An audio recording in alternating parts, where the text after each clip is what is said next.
사랑하는 형제자매 여러분, 하나님의 평강이 여러분의 삶에 가득하기를 기도합니다. 오늘 우리가 함께 나눌 이야기에 앞서 잠시 여러분의 마음을 구하고 싶습니다. 만약 이 시간이 여러분의 영혼에 작은 울림이라도 준다면 좋아요와 공유를 통해 이 은혜의 메시지를 더 많은 이들과 함께 나누어 주십시오. 하나님의 말씀을 더 깊이 알아가기 원하신다면 구독을 통해 저희와 동행해 주시길 바랍니다. 이 모든 나눔의 행위 위에 주님의 축복이 함께하기를 소망합니다.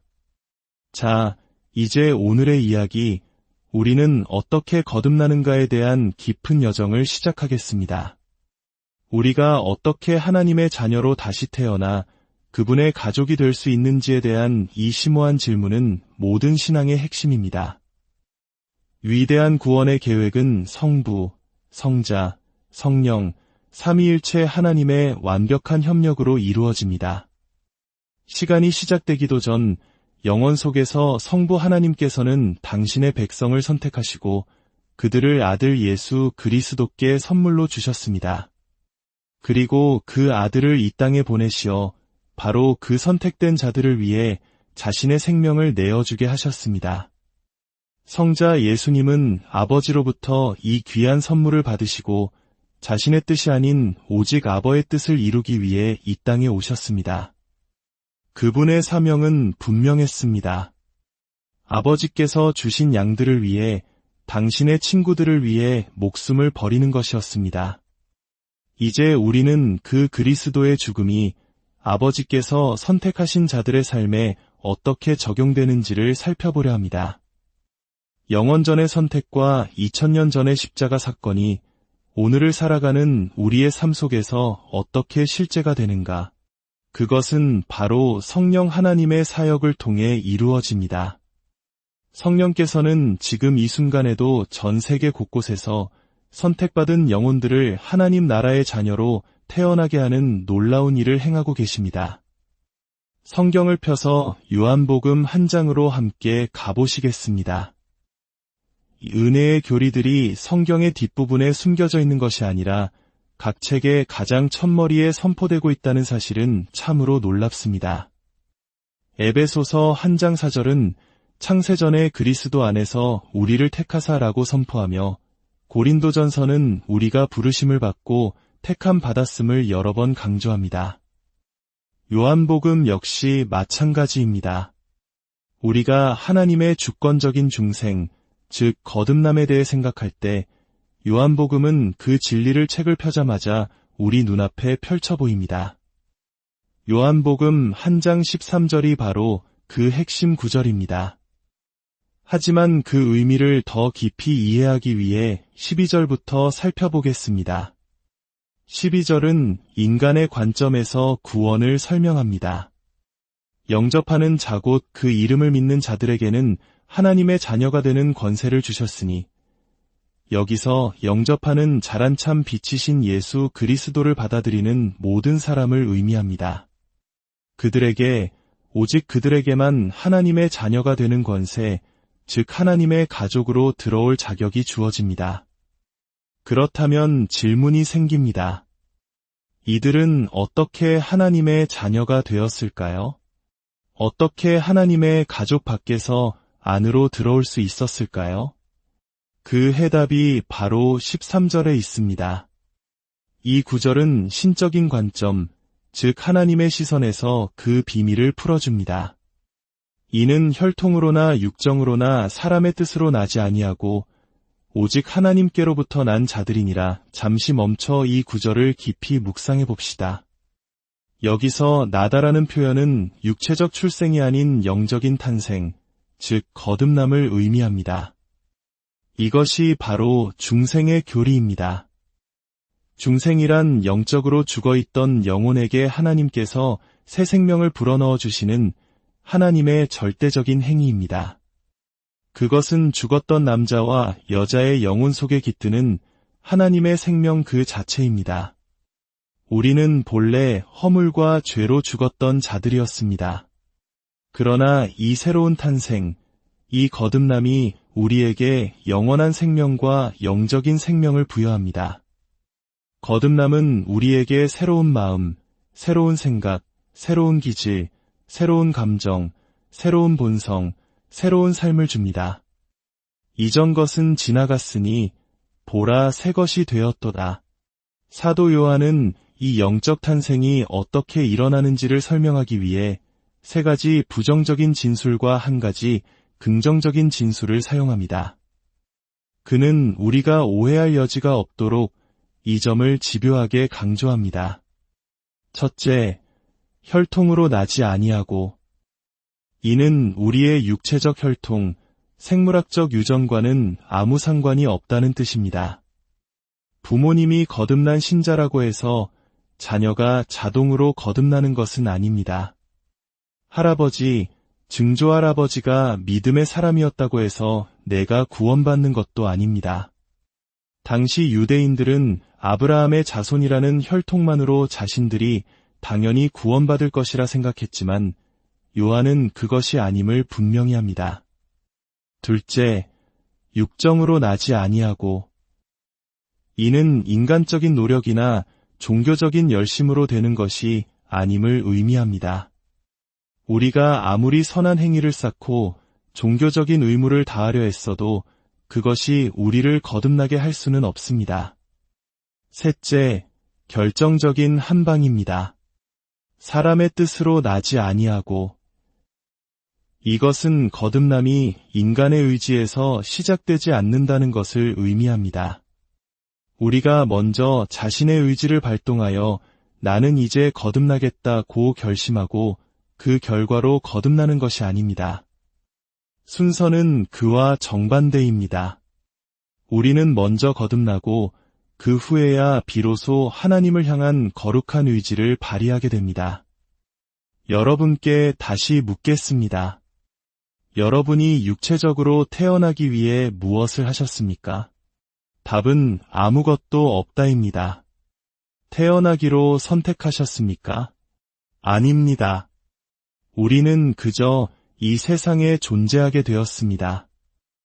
요한은 바로 이 점을 강조하는 것입니다.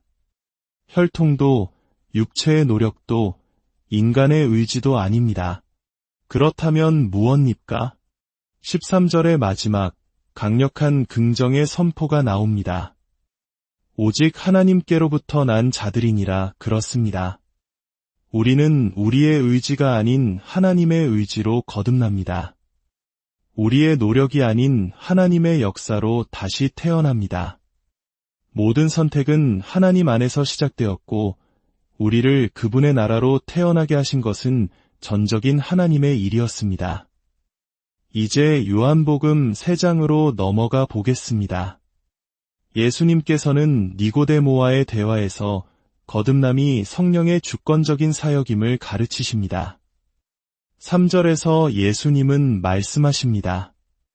진실로 진실로 내게 이르노니 사람이 거듭나지 아니하면 하나님의 나라를 볼 수 없느니라. 여기서 거듭나다는 위로부터 나다 혹은 다시 태어나다로 번역될 수 있습니다.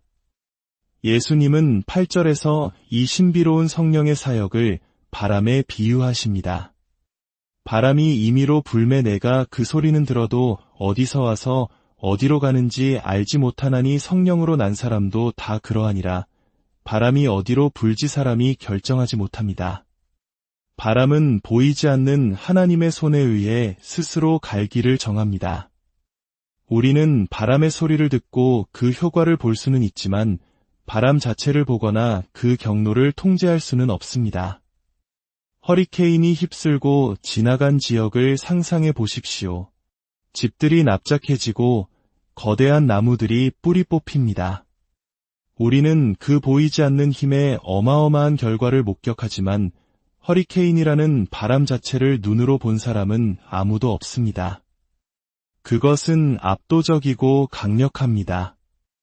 예수님은 성령으로 태어나는 모든 사람이 이와 같다고 말씀하십니다. 거듭남에 있어서 성령의 역사는 주권적인 역사입니다. 인간이 통제할 수 없고 설교자가 방향을 정할 수 없으며 부흥사가 조작할 수 없습니다. 그것은 보이지 않는 하나님의 손이 일으키시는 강력한 바람입니다. 바로 지금 이 순간에도 성령님은 우리 가운데 보이지 않게 역사하고 계십니다. 그분의 역사를 느끼고 그분의 감동하심을 체험할 수는 있지만 우리는 그것을 통제할 수 없습니다. 어떤 신학자는 이 비유에 대해 이렇게 설명했습니다. 하나님께서 이 비유를 사용하신 이유는 명백하다. 구원의 주도권이 전적으로 아버지께 있으며 태어나는 아들이나 딸에게 있지 않다는 것을 보여주기 위함이다. 당신은 당신의 출생에 어떤 기여를 했는가? 저는 남자로 태어나고 싶습니다. 저는 키가 170cm의 금발머리를 갖고 싶습니다라고 말했는가?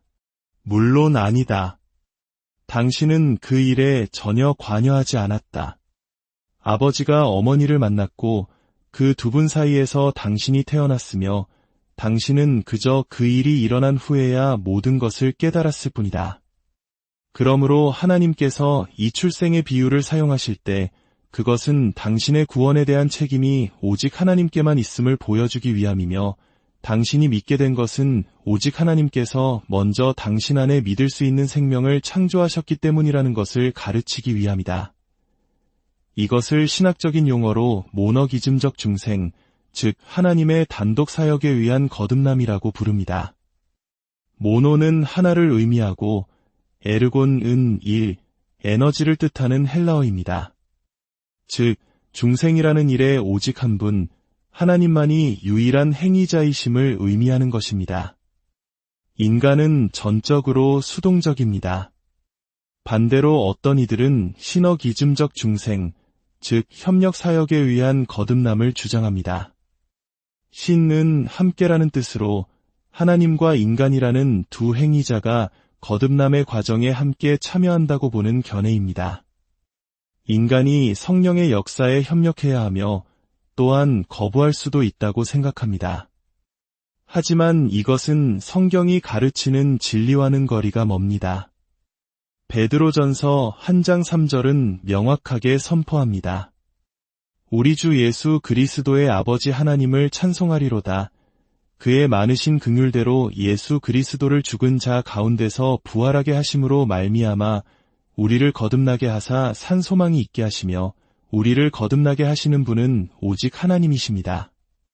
하나님께서 주권적으로 생명을 불어넣으실 때 그분은 또한 회개와 믿음이라는 선물을 주십니다. 그래서 거듭난 자는 예수, 그리스도를 믿을 수 있게 됩니다. 성경은 믿으라, 그러면 거듭날 것이다 라고 가르치지 않습니다. 오히려 너는 거듭났고 그러므로 믿게 된다고 말합니다. 논리적으로, 신학적으로 거듭남이 구원하는 믿음보다 앞서며 그 믿음을 낳습니다. 물론 이 모든 일은 눈 깜짝할 사이에 한순간에 일어납니다. 거듭났지만 아직 믿지 않은 채로 돌아다니는 사람은 없습니다. 이제 요한복음 5장 25절로 가보겠습니다. 여기서 거듭남은 영적인 부활로 묘사됩니다. 예수님께서는 택함받은 자들이 죄의 무덤에서 강력한 부활을 통해 영적으로 살아나 주 예수 그리스도를 믿게 된다고 가르치셨습니다. 24절은 인간의 책임을 말합니다. 내가 진실로 진실로 너희에게 이르노니 내 말을 듣고 또 나 보내신 이를 믿는 자는 영생을 얻었고 심판에 이르지 아니하나니 사망에서 생명으로 옮겼느니라. 그렇다면 어떻게 사람이 그리스도를 믿게 될까요? 어떻게 영생을 얻고 그의 말씀을 듣게 되는 것일까요? 그 해답이 바로 다음 구절인 25절에 있습니다. 똑같은 서두로 시작합니다. 진실로 진실로 너희에게 이르노니 죽은 자들이 하나님의 아들의 음성을 들을 때가 오나니 곧 이때라. 듣는 자는 살아나리라. 여기서 죽은 자들이란 허물과 죄로 영적으로 죽어있는 자들을 의미합니다. 그들이 하나님의 아들, 즉 목자께서 자기 양의 이름을 부르시는 그 효력 있는 부르심의 음성을 듣게 될 것입니다. 그리고 그 음성을 듣는 자들은 살아날 것입니다. 중생은 죽은 자를 살리시는 부활입니다. 영적으로 죽은 영혼에게 하나님이 생명을 불어넣으시는 것입니다. 그렇게 살아난 자들은 그 즉시 구원을 위해 주님의 이름을 부릅니다. 죽은 자는 구원을 요청할 수 없습니다. 죽은 자는 그저 무덤에 누워있을 뿐입니다. 그렇기 때문에 하나님께서 먼저 영적으로 죽은 자를 살리셔야만 그가 할 수 있는 첫 번째 일이 바로 예수 그리스도를 믿는 것이 됩니다. 나사로의 이야기를 기억해 보십시오. 그는 죽어 무덤에 있었습니다. 예수님께서 오셔서 나사로야, 나오라 고 외치셨을 때 죽었던 나사로가 살아났습니다.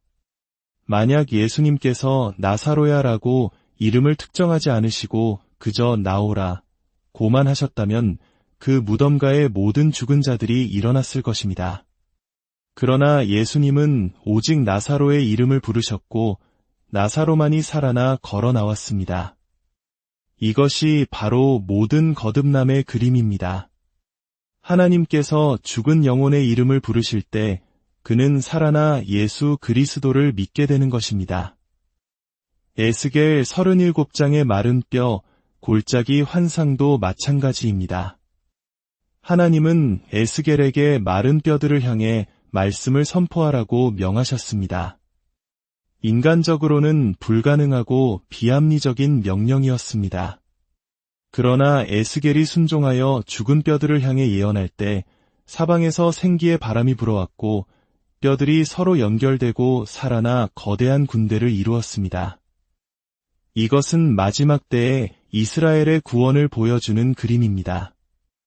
영적으로 죽어있던 이스라엘 민족이 마지막 날에 하나님에 의해 살아나 자신들의 메시아이신 예수 그리스도를 믿고 그분을 끌어안고 통곡하게 될 것입니다.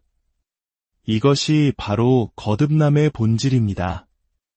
영적인 시체를 살려 그리스도를 믿게 하는 부활입니다. 요한복음 6장 44절은 이 진리를 더욱 강력하게 확증합니다. 나를 보내신 아버지께서 이끌지 아니하시면 아무도 내게 올 수 없으니. 여기서 이끌다라는 헬라어 단어 헬코는 매우 강력한 단어입니다.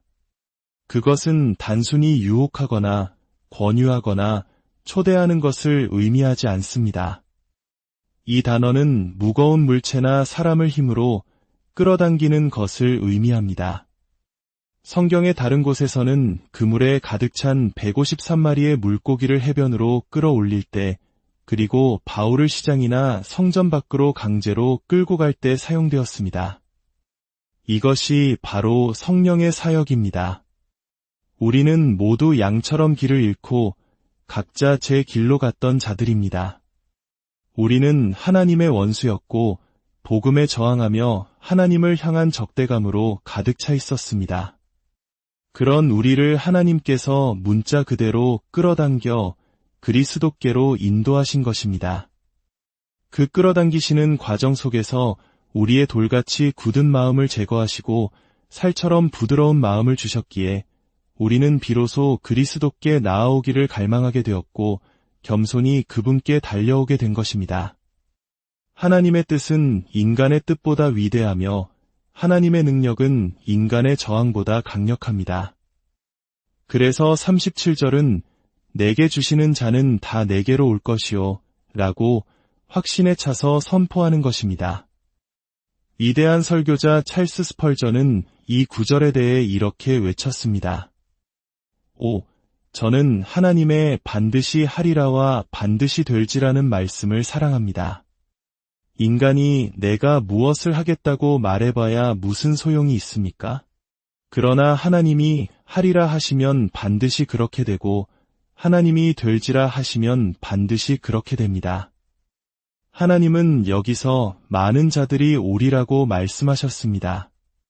마귀는 그들은 오지 못할 것이다라고 말하지만 하나님은 그들은 반드시 오리라고 하십니다. 우리의 죄가 너는 올 수 없다고 말하지만 하나님은 너는 반드시 오리라고 하십니다. 우리 자신이 나는 가지 않겠다고 말하지만 하나님은 너는 반드시 오리라고 하십니다. 그렇습니다. 여기 구원을 비웃고 그리스도를 조롱하는 당신들 중 일부도 반드시 오게 될 것입니다. 하나님이 나를 그리스도인으로 만드실 수 있단 말인가? 라고 묻습니까? 나는 그렇다고 대답합니다. 왜냐하면 여기에 복음의 능력이 있기 때문입니다. 복음은 당신의 동의를 구하지 않습니다. 오히려 동의를 만들어냅니다. 복음은 당신의 의지를 돌이키게 만듭니다. 그러면 당신은 주여, 나를 구원하소서 라고 부르짖게 될 것입니다. 그들은 반드시 올 것입니다. 그들은 반드시 올 것입니다. 하늘에서도 땅에서도 지옥에서도 그들이 오는 것을 막을 수 없습니다. 이것이 바로 예수님께서 내가 내 교회를 세우리니 음부의 권세가 이기지 못하리라고 말씀하신 유일한 설명입니다.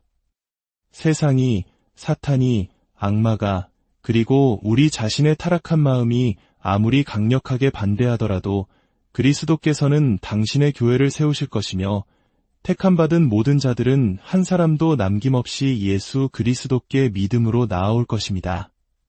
사랑하는 여러분, 이 진리가 여러분의 마음에 불을 지피지 않는다면 무엇이 여러분을 영적 잠에서 깨울 수 있겠습니까? 우리에게는 승리하신 구원자가 계시고 주권적인 성령님이 계십니다. 하나님의 역사는 승리 가운데 계속될 것입니다. 교회는 평안할 때보다 핍박과 역경의 시대에 가장 강력하게 번성해왔습니다. 어둠이 이 땅을 뒤덮고 전례 없는 타락이 만연하는 시대에 살고 있는 지금, 이 은혜의 교리야말로 우리의 유일한 소망이며 확신입니다. 요한복음 10장에서 예수님은 자신을 선한 목자, 그리고 우리를 그의 양으로 비유하십니다. 목자가 자기 양의 이름을 하나하나 부를 때 공동 우리 안에 있던 수많은 다른 양들은 반응하지 않습니다. 오직 목자의 양만이 그 음성을 알아듣고 고개를 듭니다. 아, 나를 부르는 내 목자의 음성이구나. 그리고 그들은 다른 양들로부터 스스로를 분리하여 목자에게로 나아옵니다.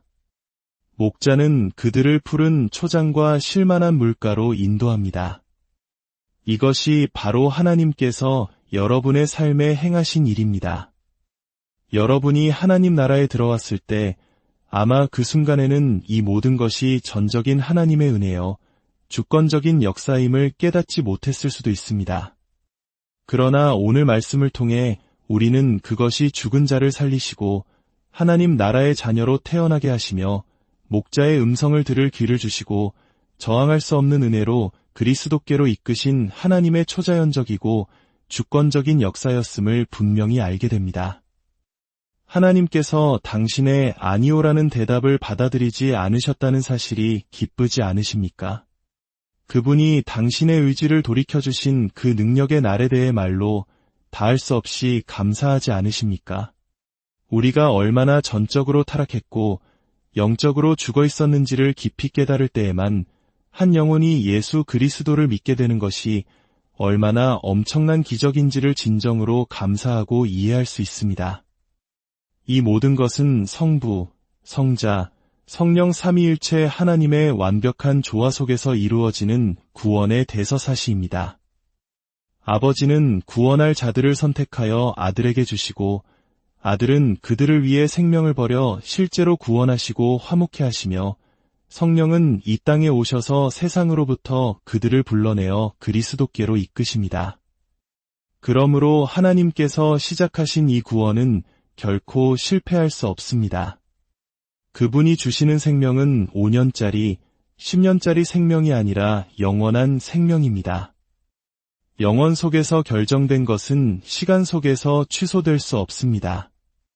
선한 목자는 자신의 양을 한 마리도 잃지 않으십니다. 진정으로 거듭난 자는 거룩함을 추구하며 그 삶의 열매로 증명될 것입니다. 때로 신앙생활을 뜨겁게 시작했다가 교회를 떠나는 사람들을 봅니다. 그들은 구원을 잃어버린 것일까요? 아닙니다. 성경은 그들이 처음부터 진정으로 구원받은 것이 아니었다고 말합니다. 끝까지 가기 전에 식어버린 믿음은 처음부터 결함이 있었던 것입니다. 요한복음 8장 31절은 이렇게 결론 내립니다. 너희가 내 말에 거하면 참으로 내 제자가 되고 그러므로 그의 말씀 안에 거하지 않는다면 그는 처음부터 참된 제자가 아니었던 것입니다. 오늘 우리를 향한 하나님의 저항할 수 없는 사랑과 주권적인 은혜에 깊이 감사하며 그 구원의 확신 속에서 담대하게 살아가시기를 축복합니다. 여러분의 삶이 하나님의 살아계신 증거가 되기를 주님의 이름으로